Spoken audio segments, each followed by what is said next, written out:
अंत भला तो सब भला। रोली की शादी उसके माँ बाप एक आलसी लड़के से करा देते हैं। चलो, रोली की शादी हुई और हमने गंगा नहाई। और क्या, बेटियां तो होती ही हैं बोझ।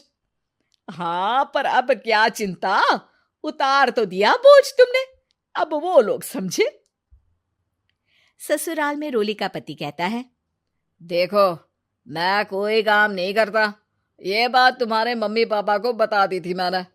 अब जो किराया आता है दुकान का, उसी से घर का गुजारा करना है। कभी भूल से भी कोशिश ना करना किसी चीज की डिमांड की। क्या मम्मी पापा को पता था कि आप कोई काम नहीं करते? और क्या, बड़ा अच्छे से पता था। उन लोगों को तो तुम बोझ लगती थी, बोल रहे थे कि बस शादी कर लो और कोई मतलब नहीं है। रोली को यह सुनकर बहुत गुस्सा आता है, लेकिन करती भी तो क्या, क्योंकि वो जानती थी कि उसके माता पिता ऐसे ही हैं। जैसे तैसे रोली दिन काट रही थी। रोली को एक प्यारी सी बेटी होती है। धीरे धीरे वो बड़ी होती है और उसके साथ उसकी जरूरतें भी बढ़ती जाती हैं। सुनिए जी, अब तो सिमी बड़ी हो रही है, उसका स्कूल में दाखिला कराना है। मैंने अब तक तो जैसे तैसे समय काट लिया, लेकिन मैं बच्ची की परवरिश में कोई कमी नहीं रखूंगी। अरे क्या है यार, अब तो लगता है कोई ना कोई काम ढूंढना ही पड़ेगा।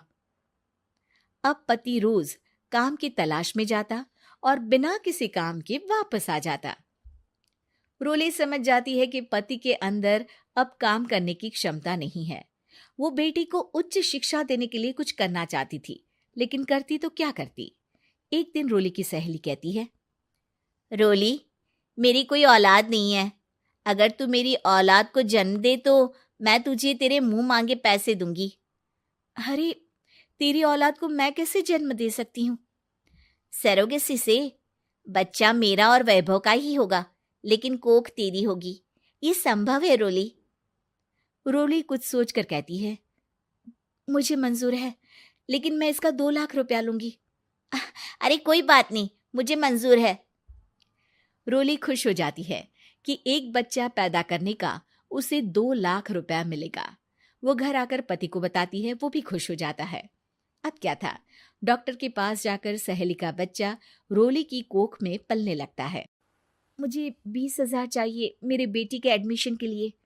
हाँ हाँ ठीक है, मैं उसके एडमिशन से लेकर सारे खर्चे उसके अकाउंट में डाल रही हूँ। रोली की बेटी का एडमिशन हो जाता है। रोली को लगता है कि